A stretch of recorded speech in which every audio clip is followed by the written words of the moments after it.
You might be surprised to know that your body's vibrational energy dictates health or illness. Imagine if you guide and change this vibrational energy to accelerate recovery and live a happier, more vibrant life. In today's episode, I'm talking about the fascinating connection, to me anyway, between vibrational science and your biological body, explaining how these principles can be applied to your body to enhance healing. You'll discover the secrets of energy fields, resonance, and frequency, and how you can use these straightforward, non-woo concepts to boost your health and well-being. Stay tuned as we break down the science in a way that's simple, practical, and truly transformative. Welcome to Physics-Powered Healing, where we bridge the gap between science and spirituality, transforming skepticism into belief. If you've ever felt misunderstood or undervalued for your healing gifts, this is the place for you. Unlike most healing podcasts out there, we believe integrating quantum physics with energy healing is essential to achieving profound and long-lasting transformation in your healing or coaching practice. Join me, Dr. Anastasia Chopelas, a physicist turned energy healer, to explore the scientific underpinnings of energy healing and make the mystical measurable. Welcome back. Just a dozen years ago or so, I never imagined I would one day explain something as profound as health and the energy healing process, considered to be more spiritual rather than scientific. As a physicist, I was trained to think about the world in terms of data, facts, and things that are measurable. My topic of research was in vibrations of matter, concepts that seem so far removed from the holistic, energy-based practices of healing. When I was confronted with my own serious illness 30 years ago, my only recourse was to search for alternative healing, as I was considered incurable, or rather cause for affliction unknown. This confluence of circumstances led me to a self-help group that had a number of women practicing energy healing. As I discovered my own ability to heal and move energy, I saw the connections between quantum physics and the transmission of energy across time and space in a way that can influence health and healing. The way energy fields interact, the vibrations that occur at the atomic level, and vibrational resonance. Such principles connected to our physical bodies and health. It was indeed a light bulb moment when I realized that the science I was so engrossed in for so long could also help understand how energy or alternative healing works, and how it can be applied to improve health outcomes. So first, understanding energy fields and vibrational science. One of the most surprising experiments that happened about 100 years ago by a scientist named Rutherford was the discovery that what appeared to be solid matter was mostly empty space.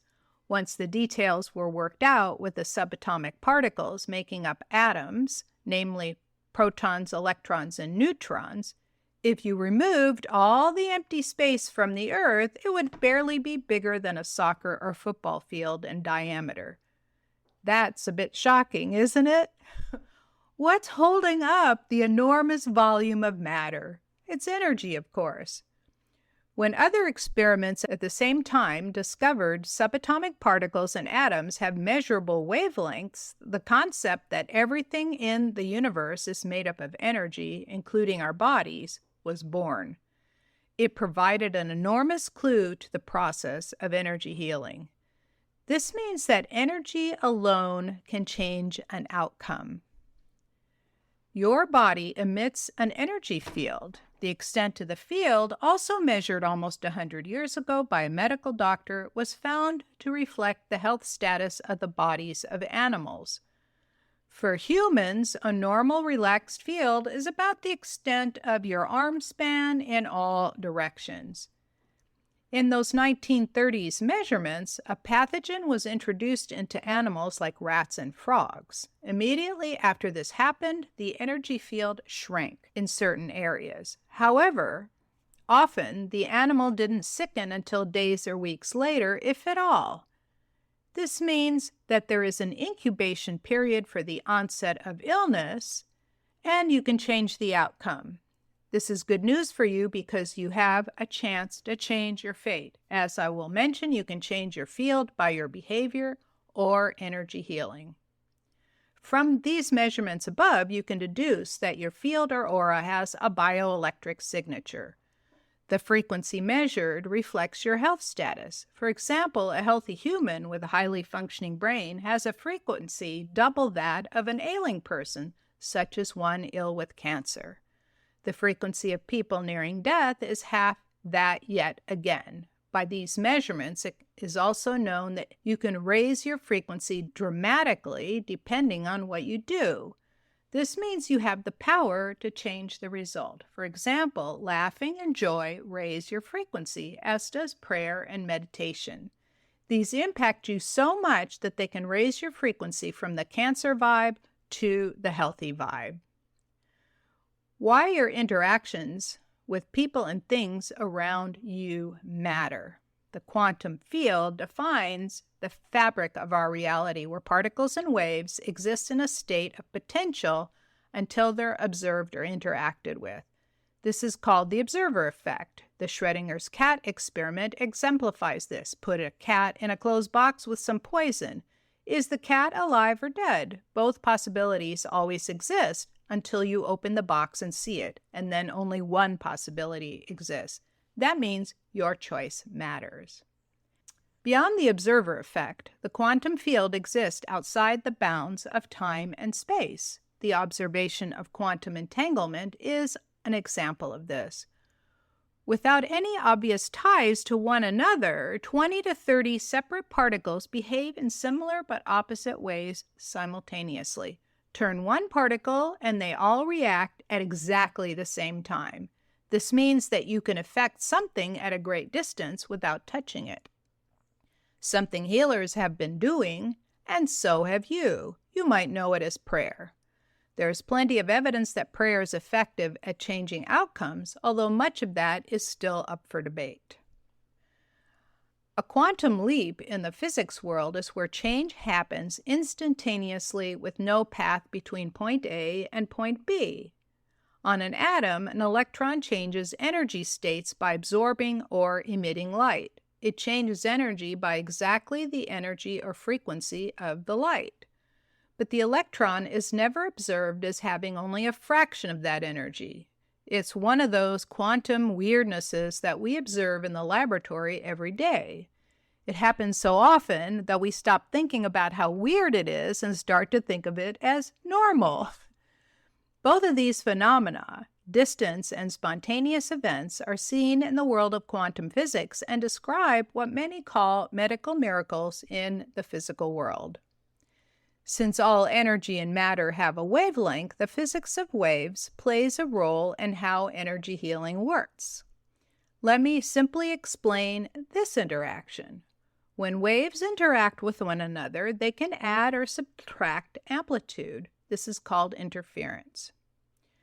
Resonance happens when two objects vibrate at the same frequency. If two tuning forks are exactly the same, when you ping one, the other one will sing out without touching it. If they are slightly different, they don't interact with one another, and too many different frequencies, their sounds will end up canceling out. By delivering a high-frequency energy to the body where it naturally vibrates, health improves because of constructive interference and resonance. When you send low energy into a body, destructive interference and dissonance lower your frequency, endangering your vitality and health, or any organism for that matter.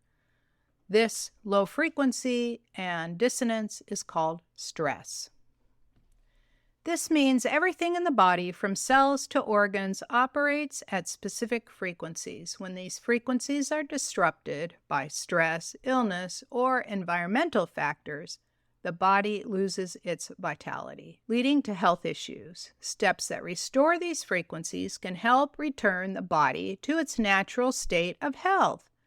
Lowering stress or dissonance by exercise, rest, laughing, meditating, letting go of your low-frequency emotions, bathing, eating a healthy diet, listening to uplifting music, praying, and drinking water all work to heal the body This is all energy healing.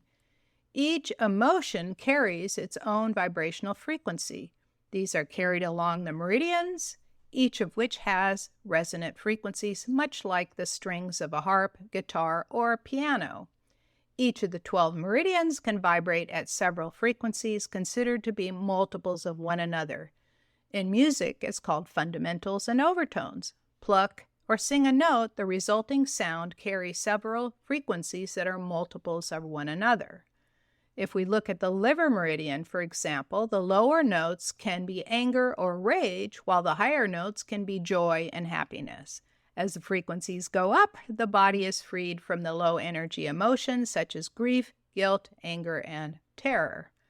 These emotions are there for your protection, but they don't need to become permanent fixtures of your psyche. There's much more to this. I'm just giving you the 10-minute tour of the connection between frequency, energy healing, and health. The significance of the way waves travel through empty space for energy healing. Sound waves need a medium to travel through, but light or electromagnetic waves such as X-rays, infrared, visible light, ultraviolet, and radio waves do not. All of those waves I just named are essentially the same thing, just different frequencies or wavelengths. An electromagnetic wave has two components, the electric component and the magnetic component, and they're perpendicular to one another as they travel through space. Their combined wave rotates around the direction of travel. A way to remember which direction the rotation happens is the right-hand rule. You put your right thumb out in the direction of travel, and your fingers will point to the direction of rotation. Why did I explain all this? You have energy receptors on your body that are called by different names. You might know them as chakras or nadis. There are minor ones, such as those on your joints, in your palms, the bottoms of your feet, and from different organs such as your spleen and your eyes and more. There are major ones along that medial line of the body, top of the head, forehead, throat, heart, etc. This is where the collection of nerve endings and hormone and polypeptide receptors sit. They not only absorb and transmit the information inside the body, they also absorb the subtle energies from outside. We know this because you can demonstrate it using the right-hand rule. You hang a stone, wood, or metal pendulum over one of the major energy portals, like your heart, and it will rotate or wag side to side. The side-to-side wagging means they're slightly closed down and they need opening. The direction it rotates dictates whether you are leaking or absorbing energy. Watch the size, speed, and general direction of the pendulum. Put the fingers of your right hand in the direction of the rotation, and your thumb will point to the direction the energy is going, whether it's absorption or leakage. If the rotation is small or slow, there may not be enough energy going in to help your body heal. This means there needs to be a clearing of the emotional energy keeping you from thriving. The aforementioned practices go a long way to open you up to healing. Are you inspired to learn more? I invite you to dive deeper into these concepts by going to my website at healersu.com. And for example, check out the episode on how to raise your frequency for better health at healersu.com/blog/raise your frequency with tips, all with dashes. There are also programs and tools designed to help you live a more vibrant, healthier, and happier life. After you've enjoyed this episode, share it with your friends, leave a review to let me know how these ideas are helping you on your healing journey, or give it a thumbs up or 5-star rating. Next time, I will explore the profound connection between emotions and frequency. In other words, how your feelings can directly influence your physical health and what you can do to help maintain calm and grace. Be sure to subscribe to my channel so you don't miss it. Thank you for tuning in to Physics-Powered Healing. You'll find resources and show notes on our website at physicspoweredhealing.com. Until next time, I'm Dr. Anastasia Chopelas, sending you golden healing light and success vibes on your journey to becoming a powerful, confident healer, coach, or empath. Remember, your gifts are so needed in this world.